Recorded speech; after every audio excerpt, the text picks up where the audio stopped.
নিখোঁজ বাংলা শুটার দময়ন্তী সেন গতকাল বাড়ি থেকে বেরিয়ে নিখোঁজ মেয়ের খোঁজ পেতে ক্রীড়ামন্ত্রীর কাছে এবার তার বাবা। তদন্তে 4 সদস্যের দল গঠন রাজ্য পুলিশের। আমার সঙ্গে ইরন রয়েছে, ইরনের থেকে আপডেট নেব। ইরন, ঘটনার অনেকটা সময় পেরিয়েছে, এখনো পর্যন্ত কি আপডেট? হ্যাঁ দেখো, প্রায় দুদিনের মতো সময় হয়ে গেল দময়ন্তী নিখোঁজ। বাংলার প্রতিশ্রুতিমান শুটার তিনি গতকাল সকালে বাড়ি থেকে বেরিয়ে তারপর নিখোঁজ হয়ে যান।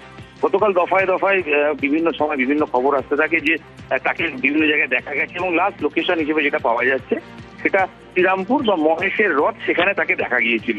তবে সেটা গতকাল দুপুরের পর থেকে তারপর আর কোনো আপডেট পাওয়া যায়নি।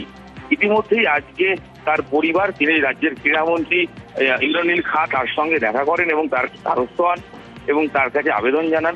এবং তারপরে ইন্দ্রনীল খাঁ কথা বলার পর পুলিশের কাছে এবং প্রশাসনের সঙ্গে যোগাযোগ করে যাতে তদন্তে আরো দ্রুত গতি আনা যায় সে ব্যাপারে তিনি যোগাযোগ করেন। এবং পুলিশের পক্ষ থেকে, হাওড়া সিটি পুলিশের পক্ষ থেকে ইতিমধ্যেই 4 সদস্যের একটা দল, 4টি দল তৈরি করা হয়েছে এবং সেই দলগুলো বিভিন্ন প্রান্তে গিয়ে খোঁজ খবর শুরু করেছে।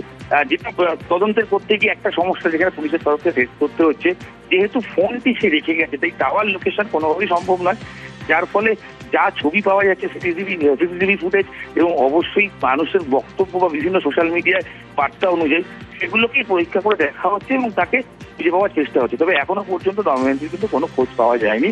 তবে রাজ্যের ক্রীড়ামন্ত্রী তার উদ্যোগ এবং তার কথা বলার পর পুলিশ কিন্তু আরো দ্রুততার সঙ্গে তদন্তে তারা এগিয়ে চলেছে এবং দেখা যাক এই দময়ন্তীকে কখন খুঁজে পাওয়া যায় এবং এই মুহূর্তে কোথায় আছে সে ব্যাপারে সত্যি এখনো ধোঁয়াশাই রয়েছে।